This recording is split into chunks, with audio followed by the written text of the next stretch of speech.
A paz do Senhor, meus amados irmãos, sejam todos bem-vindos ao podcast EBD e Síntese. Eu sou o professor Francimar Araújo, da IEADERN Parnamirim, e hoje nós estaremos trazendo subsídios e comentando mais uma lição da nossa Escola Bíblica Dominical.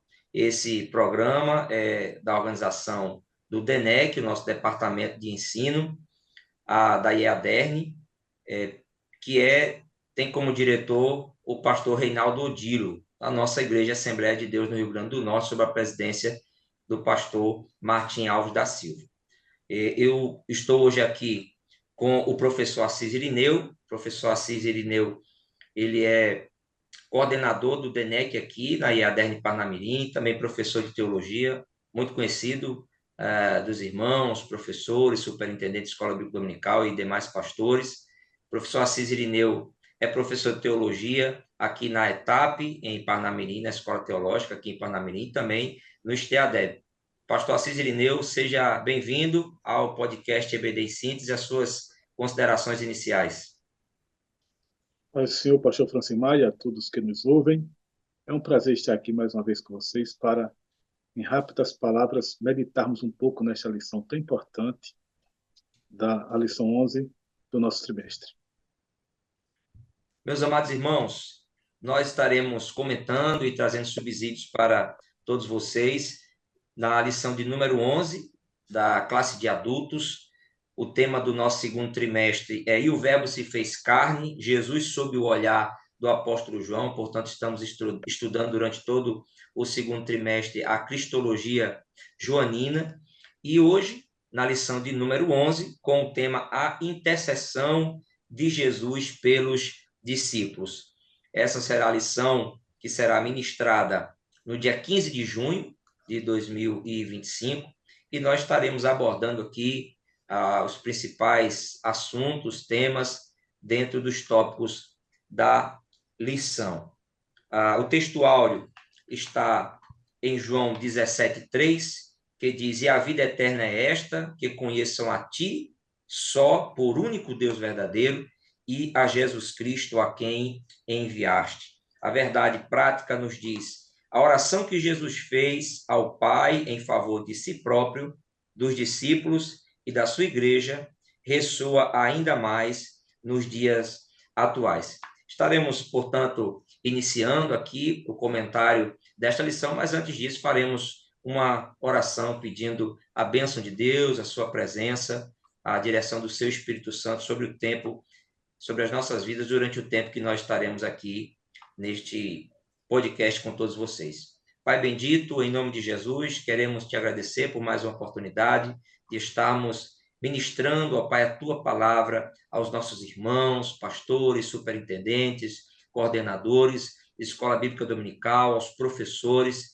que tenhamos, ó Pai, um momento aqui abençoado, dirigido pelo teu Espírito Santo, que a tua palavra venha nos edificar e que possamos ser instrumentos de bênção na vida dos alunos da Escola Bíblica Dominical, para o crescimento, aperfeiçoamento dos santos e para a tua obra avançar ainda mais. É o que nós te pedimos em nome de Jesus e te agradecemos.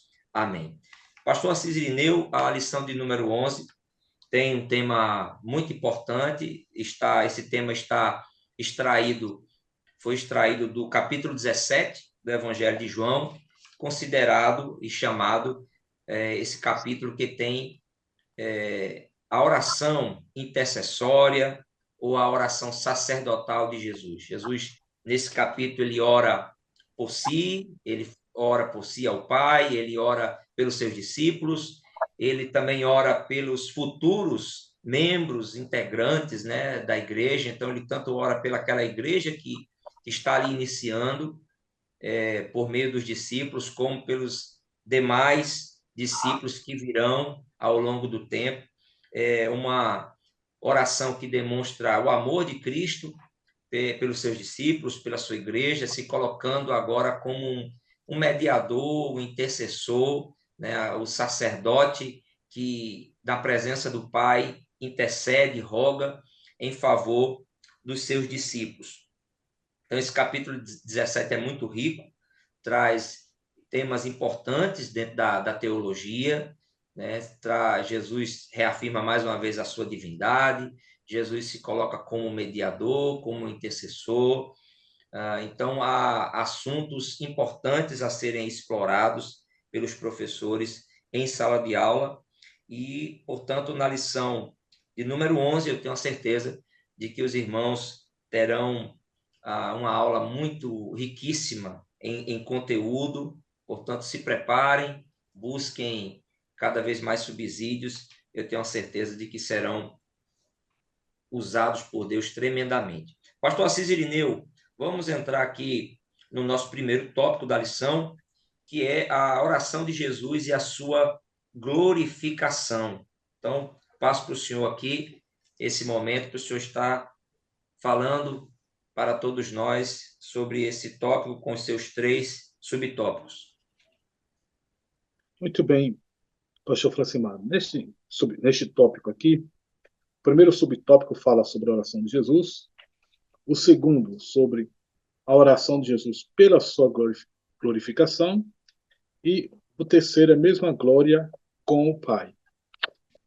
Um destaque aqui, o comentarista destaca que essa oração é a mais elevada de todas as que o Senhor fez, de todas as que estão registradas. E não é o único comentarista que destaca isso. Outros comentaristas bíblicos veem da mesma forma. E também ele destaca aqui os títulos que muitos dão a esta oração, como oração intercessória, oração sacerdotal, oração da consagração. Mas é interessante, já nesse primeiro subtópico, quando ele fala desta oração de Jesus, que ele também introduz as 3 divisões principais deste capítulo. Ele diz, ele orou por si mesmo, versículos 1 ao 8 do capítulo 17.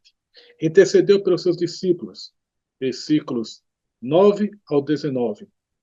E orou pela igreja futura, versículos 20 ao 26. Assim, neste início, ele já faz essa divisão de todo o capítulo.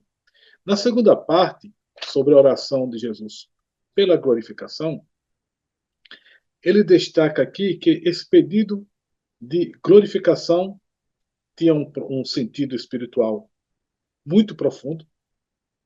Ele destaca que Jesus estava ciente do seu ministério, ciente da sua missão, e que o Senhor pediu ao Pai que o glorificasse porque havia chegado a sua hora. Ele destaca que essa hora era justamente a hora em que Jesus haveria de consumar o plano da redenção, entregando a sua vida na cruz do Calvário, experimentando a morte por nós.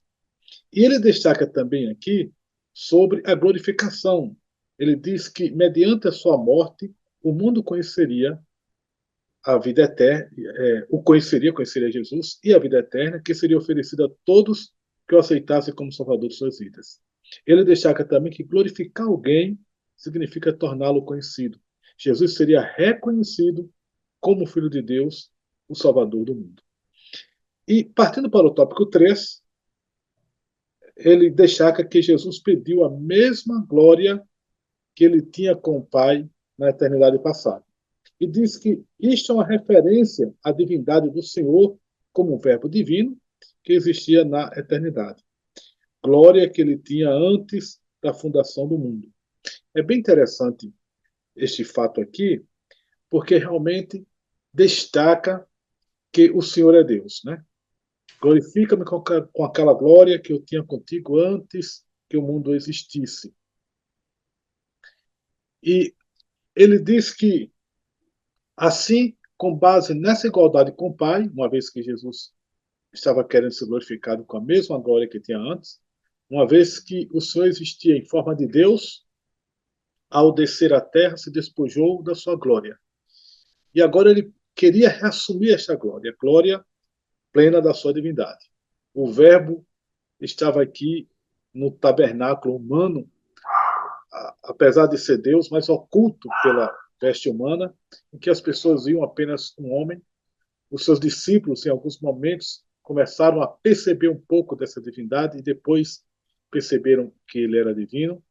Mas agora o Senhor pedia que o Pai o glorificasse. Com sua morte e ressurreição, Jesus retornaria ao céu, seria plenamente exaltado e seria glorificado com a mesma glória que ele tivera antes da fundação do mundo, ou podemos dizer que ele sempre esteve no céu antes da encarnação, que continuava sendo Deus, pois a questão de essência, ser divindade, não é divindade não era algo transitório na sua vida, era a essência dele mesmo, nunca deixou de ser Deus. Mas esta manifestação plena da sua divindade seria reconhecida quando ele retornasse para o céu depois da morte e ressurreição. Então, ele, esse é o ponto que ele pede, e aqui é interessante destacar algumas coisas do grego. A palavra glória aqui é doxa no grego, que tanto é traduzida em alguns textos como opinião, crença, mas aqui é expressamente glória. Existem pessoas que, às vezes, por não conhecer a parte das línguas originais, faz uma misturada grande. Aqui é a Shekinah. O Shekinah é um termo usado pelos rabinos no período interbíblico que não aparece na Bíblia. É glória de Deus? É. Mas a palavra aqui usada no grego é doxa. Se nós formos para o hebraico usa a palavra tiferet como esplendor, usa a palavra kavod como glória também, especialmente no Antigo Testamento, kavod é muito mencionado como glória, mas nunca ocorre a palavra Shekinah. Então, aqui, doxa, manifestando a glória do Senhor, é o termo grego. E verbo divino, que é o Logos, né, que se fez carne e habitou entre nós. Então, esse é o comentário do tópico primeiro, de forma resumida, e retorno a continuidade para o pastor Francimar. Excelente, pastor Assis. Excelente exposição desse primeiro tópico. Lembrando que Jesus, portanto, o pastor Assis já deu uma excelente dica aqui dessa tríplice divisão, né, do capítulo 17, né, dessa oração que Jesus faz por si, né, pedindo que fosse glorificado, né, assim como ele glorificaria o Pai, que ele fosse glorificado pelo Pai no término, né, na consumação da obra que ele iria realizar ali na cruz. E essa glória, como bem lembrou aqui o professor Assis, era uma glória que ele já tinha, né? Então, isso é muito interessante. Então, Jesus realmente se despoja, né, no seu esvaziamento dessa glória, se esvazia dessa glória e agora reassume essa glória de uma forma igual a que ele tinha com o Pai, mas desconhecida, né? Desconhecida pelos discípulos até então. Essa glória que os discípulos tiveram, contemplaram um pouco dessa glória no Monte da Transfiguração, onde Jesus se transfigura ali na presença dele e aparece também Moisés e Elias. Meus irmãos, vamos agora para o tópico 2, que é a oração de Jesus pelos seus discípulos, né? E os subtópicos falam o seguinte: intercessão pela proteção dos discípulos. Os discípulos receberam a palavra, e o terceiro subtópico, protegidos do mundo. Então, Jesus intercede pela proteção dos seus discípulos. Que proteção seria essa? Quando nós pensamos em proteção, nós sabemos que a Bíblia tem promessas de Deus proteger o seu povo, proteger os seus servos, dando inúmeros tipos de livramentos, né? De pragas, de pestes, da ação do inimigo, a proteção física, quando o anjo do Senhor acampa-se ao redor daquele que o teme. Então, nós temos inúmeras promessas de livramentos e intervenções de Deus que trouxeram proteção para o seu povo, para os seus servos. Mas que proteção é essa que Jesus pede aos seus discípulos? Lembrando que Jesus disse aos seus discípulos que eles passariam por provações, eles seriam perseguidos, eles seriam odiados, eles sofreriam da mesma forma que o seu mestre sofreu, né? Então, Jesus não promete aqui uma proteção da perseguição. Essa oração é interessante que não é uma proteção, uma oração por proteção de perseguição ou de sofrimentos por conta do testemunho da fé. Então, os discípulos, de fato, eles não tiveram uma vida fácil. Os apóstolos não tiveram uma vida fácil, né? Eles sofreram de várias formas, de muitas maneiras, durante os seus ministérios, mas essa proteção que Jesus ora ao Pai, pedindo para os seus discípulos, era uma proteção para que eles conservassem a sua fé. E é isso que é muito interessante nessa oração sacerdotal. Então, não é uma blindagem que Jesus pede para os seus discípulos com o propósito de eles não terem nenhum tipo de sofrimento. Pelo contrário, Jesus nunca escondeu que eles sofreriam, né, que seriam martirizados por sua fé. Mas o que Jesus pede é uma proteção da fé, é que eles fossem conservados firmes, né, em seu testemunho, eles não deixassem de crer, eles não abandonassem a fé, eles não cedessem, né, não caíssem nas tentações, não voltassem atrás. Então, essa proteção que Jesus joga é uma proteção para que eles fossem guardados, né, guardados do mal. Jesus não pede em nenhum momento para que eles fossem preservados do mundo, mas que eles fossem guardados da influência do mundo. Isso é que é interessante, né? Então, essa proteção que nós podemos entender como santificação. Então, qual que era a proteção aqui? Era a santificação dos seus discípulos. Era que eles se conservassem santos, né, íntegros, né, consagrados a Deus no seu chamado. Então, ele ora, pede essa proteção, roga pelos seus discípulos para que a fé deles fosse conservada. Aí nós entendemos que era para que eles se mantivessem santos, santificados. O próprio Jesus disse: santifica-os na verdade, a tua palavra é a verdade. Então, essa oração por proteção é pedindo para que eles não caíssem. Caíssem como? Como Judas caiu, né? E Jesus vai citar Judas falando sobre ele, atribuindo a Judas, né, o título de filho da perdição. E antes que a gente possa achar que aqui há uma determinação fatalista, né, para a vida de Judas, não é simplesmente aqui o entendimento, é aquele que se perdeu, né? Aquele que se perdeu, né? Perdeu a sua posição, né? Perdeu a fé, perdeu a sua salvação. Então Judas é aquele que caiu, porque os discípulos eles foram tentados de muitas maneiras. Eles foram confrontados em sua fé. E Judas foi aquele que caiu. Jesus, nessa oração, também diz ao Pai que ele guardou aqueles que o Pai havia lhe dado. Então, a queda de Judas não foi uma ineficiência na preservação de Jesus, né?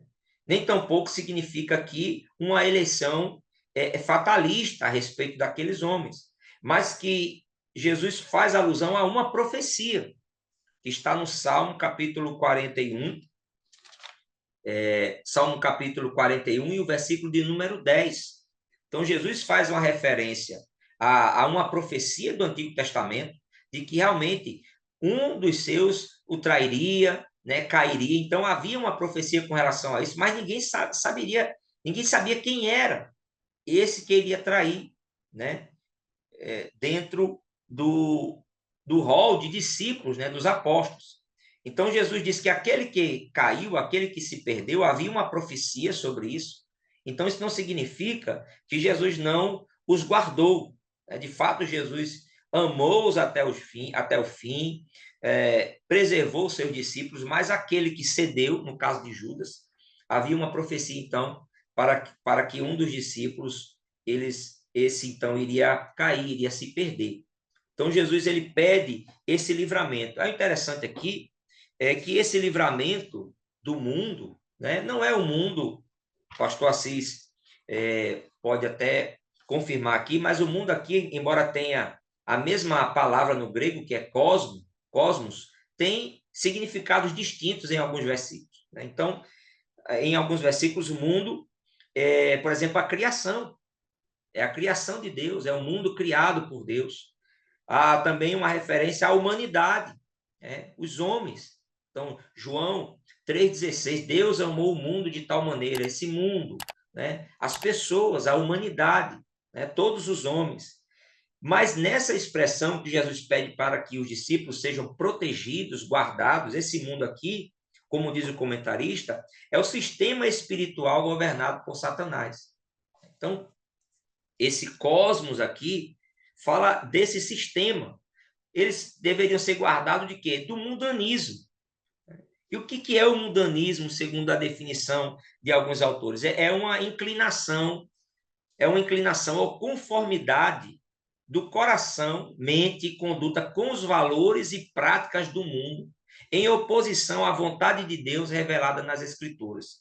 O apóstolo Paulo, ele fala sobre isso quando escreve Romanos capítulo 12, 2, e não vos conformeis com este mundo, é esse sistema.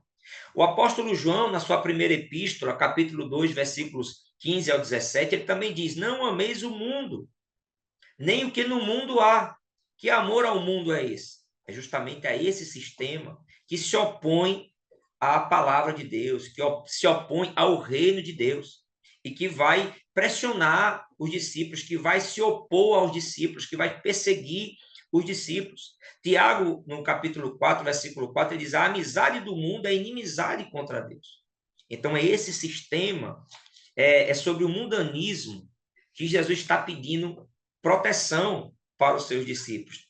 Tanto a influência moral, social, dos costumes, da cultura, como a própria perseguição contra a fé deles, que de alguma forma pudesse fazê-los desistir, voltar atrás, negar a fé. Então, é importante o professor aplicar isso à vida dos alunos, dizendo que, embora nós estejamos num mundo que está em oposição ao reino de Deus, que já chegou, que já está presente, embora não seja pleno, há um Jesus que intercedeu já por nós, que já intercedeu por nós para que nós pudéssemos, com a graça de Deus, com a ação do Espírito Santo, preservarmos a nossa fé, nos mantermos firmes diante dos ataques, das ciladas de Satanás, dos seus agentes, dos sistemas que são governados e influenciados, de certa forma, por ele, pelo inimigo de Deus, pelo inimigo do povo de Deus.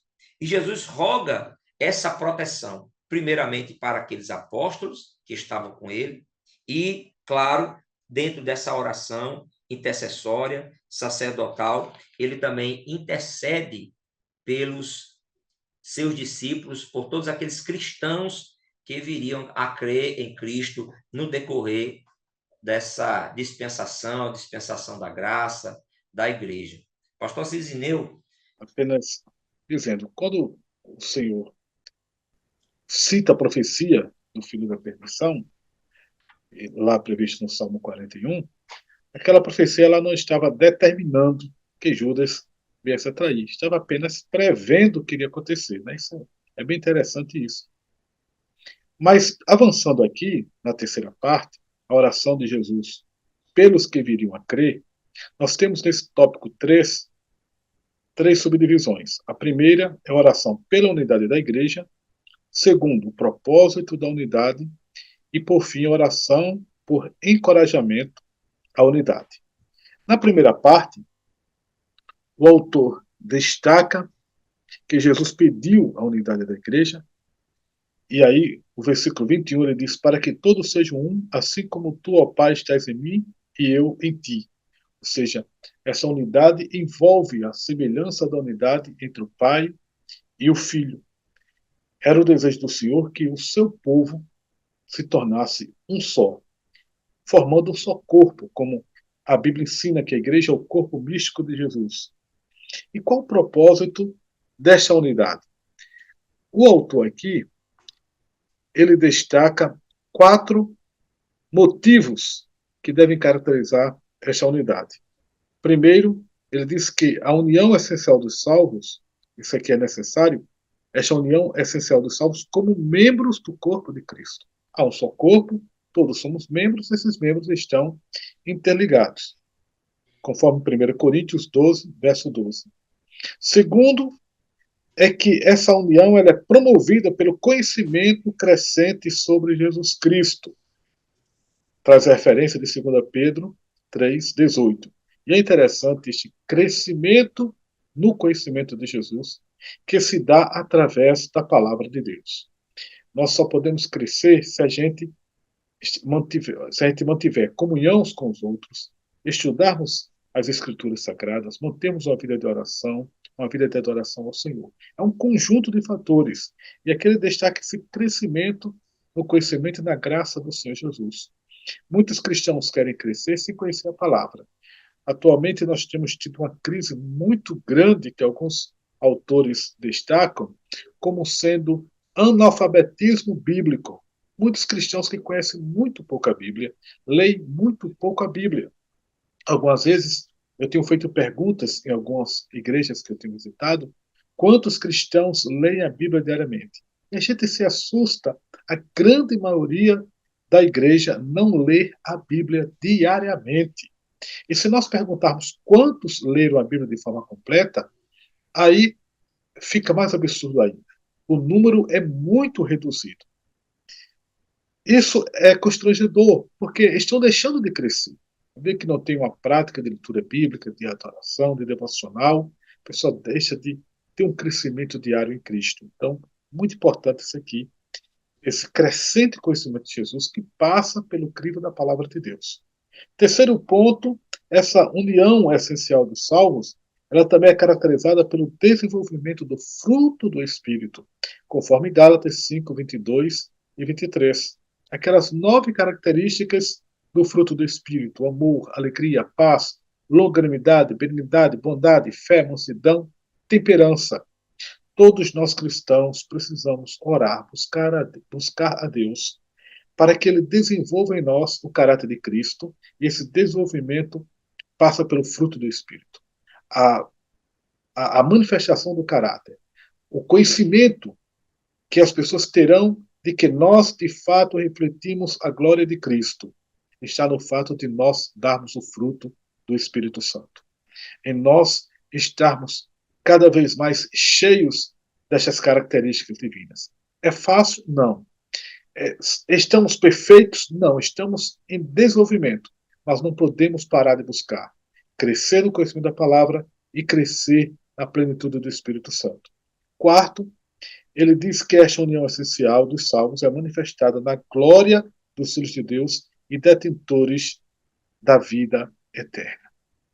Pois bem, adiante, na última parte da oração, ele destaca que a crença em Cristo como o único e suficiente Salvador é a principal razão da unidade cristã, de modo que os discípulos sejam encorajados a promover esse testemunho no mundo. Assim, sem essa unidade de fé, o testemunho perde completamente a sua credibilidade. A pergunta é: nós somos um, mas em que está centrada essa unidade? Está centrada na fé em Jesus, tendo Ele como nosso único e suficiente Salvador, reconhecendo que Ele é o Cristo, que Ele é o Senhor, que Ele é o Salvador, que Ele realmente morreu na cruz por nós, ressuscitou, retornou ao céu e que tem o poder de nos perdoar e de nos salvar. Então, os cristãos todos precisam estar unidos em torno dessa verdade essencial e das demais que o Senhor destacou. Nós lemos no capítulo 7, no capítulo 7, no início da lição, especialmente no versículo 2 e 3, quando o Senhor diz, a partir do versículo 1, Pai, é chegada a hora, glorifica teu filho para que também o teu filho te glorifique a ti, assim como lhe deste poder sobre toda a carne, para que dê a vida eterna a tantos quantos lhe deste. E a vida eterna é esta, que conheça-te só por único Deus verdadeiro e a Jesus Cristo a quem enviaste. O que caracteriza a vida eterna segundo o Senhor aqui? No conhecimento de Deus como único Deus verdadeiro e no conhecimento de Jesus Cristo, aquele que foi enviado por Deus para nos salvar. Então, quanto mais nós crescemos neste conhecimento, nós temos vida. A vida eterna está nesse conhecimento, que não é um conhecimento teórico, é um conhecimento relacional, de alguém que tem uma relação com Deus. E tudo isto é através do Filho de Deus, de Jesus Cristo. Sem ele, nós não temos acesso. Ele diz: eu sou o caminho, eu sou a porta, é o único acesso.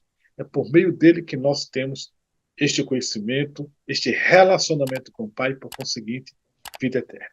Então, assim, a gente resume a conclusão desta lição e aqui vem um chamado. Como é que a gente coloca isso na prática? A lição destaca a importância de nós vivermos unidade, a importância de nós crescermos no conhecimento de Deus, que culmina com um relacionamento pessoal, a importância de nós, nesta união, crescermos na fé, crescermos no conhecimento de Jesus Cristo, e aí está relacionado diretamente com a palavra. Isso é interessante porque o Senhor destaca, especialmente no versículo de número 6 e também no versículo número 8, sobre a importância da palavra. Eu estou aqui com a versão NVI, que é um pouquinho diferente a tradução em relação à nossa Bíblia, mas ela traz muito esclarecimento. Ele diz no versículo de número 6: Eu revelei teu nome àqueles que do mundo me deste. Eles eram teus, tu os deste a mim e eles têm obedecido à tua palavra. Então, esse crescimento passa por essa manifestação do Senhor através da palavra. E ele diz mais adiante, no versículo 8: Pois eu lhes transmiti as palavras que me deste e eles as aceitaram. Eles reconheceram de fato que vim de ti e creram que me enviaste.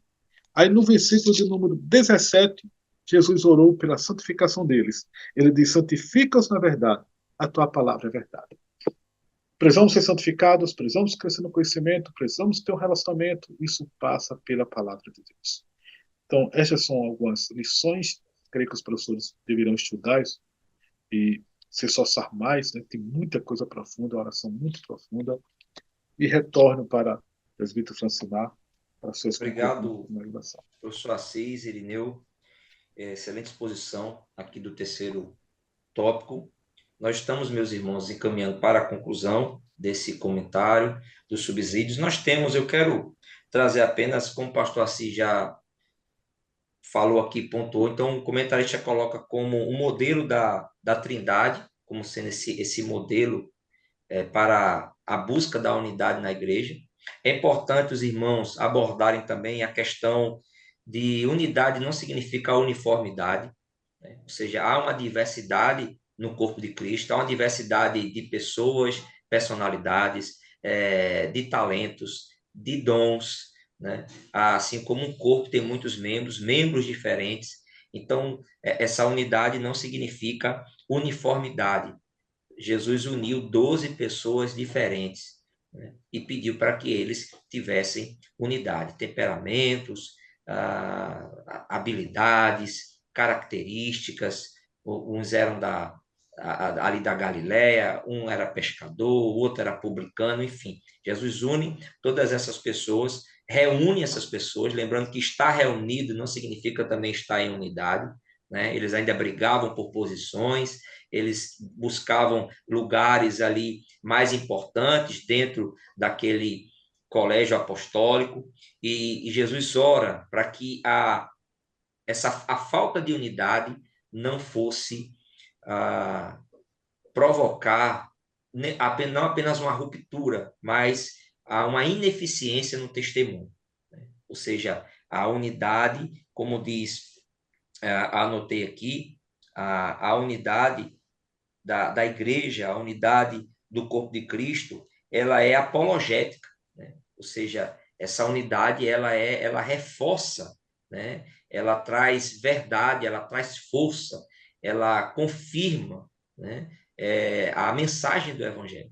Então, Jesus rogou, pediu para que eles vivessem em unidade, não apenas estivessem reunidos, mas que de fato eles buscassem viver a unidade que Jesus orou para que ela fosse verdadeira, e eles receberiam não apenas a oração, mas a presença do Espírito Santo. Sabemos que o inimigo trabalha contra a unidade da igreja, né, professor Assis? Nós sabemos que há um ataque, né, à unidade quando se fragmenta, quando há brigas, conflitos, dissensões, discórdias, a igreja se enfraquece com relação a isso. E nós temos desafios com relação a essa unidade. Anotei aqui para os irmãos, para nós concluirmos. Então, desafios à unidade da igreja. Individualismo espiritual é um desafio. Por quê? Porque muitos veem a fé como algo apenas pessoal e não comunitário. Então, a pessoa quer viver a sua fé de forma pessoal, né, na sua casa, mas não acha importante viver a fé em comunidade. E Jesus pede a unidade, e a unidade ela só acontece em comunidade, ela só acontece na coletividade, certo? Divisões denominacionais, né? Igrejas que se dividem de muitas formas e às vezes por motivos que são motivos que poderiam ser muito bem contornados se houvesse essa busca pela unidade, de entender que há pessoas diferentes. Então, a unidade, ela não ignora diferenças, mas busca, né, o amor ali no essencial, aquilo que é essencial à fé. Então, há muitas divisões denominacionais, isso também é um desafio contemporâneo, né, para a unidade. E o orgulho e falta de perdão, né? O orgulho espiritual rompe, né? Ele rompe a comunhão e as pessoas não se esforçam para perdoar, para restabelecer a unidade por meio do perdão, por meio da reconciliação. E Jesus orou para que essa unidade ela fosse presente nos discípulos e na igreja de todos os tempos, como uma forma de comprovar a presença de Deus no meio do seu povo, e também para que o mundo cresça, né? Então, a unidade ela tem esse poder de apontar para o mundo a possibilidade, né, das pessoas viverem em unidade debaixo do Evangelho, debaixo da bênção de Deus. Meus amados irmãos, portanto, nós chegamos à conclusão dessa importante lição, capítulo 17 do Evangelho de João. Muito conteúdo, muitos assuntos a serem abordados. Professores, preparem, né? Planejem, façam um plano de aula, que é muito importante para aproveitar, remir o tempo de aula na sala. Eu quero agradecer ao professor pastor Assis Irineu, que esteve aqui comigo, estivemos juntos nesse momento tão especial. Queremos agradecer a nossa participação nesse trimestre, aqui, equipe de Parnamirim, agradecemos a coordenação do DENEC, em Natal, pastor Reinaldo Odilo, ao nosso pastor presidente, pastor Martim Alves, ao nosso supervisor aqui, o nosso pastor Abdênico Xavier, pela confiança, pelo apoio, e nos veremos com a graça de Deus, querendo Deus, no próximo trimestre, que já está aí com as suas lições chegando. Pastor Assis, vamos terminar esse momento com a oração. Eu peço para que o senhor faça essa oração, abençoando todos nós e os professores, para que essa aula, que será ministrada no dia 15 de junho, seja uma bênção para a vida de todos os alunos.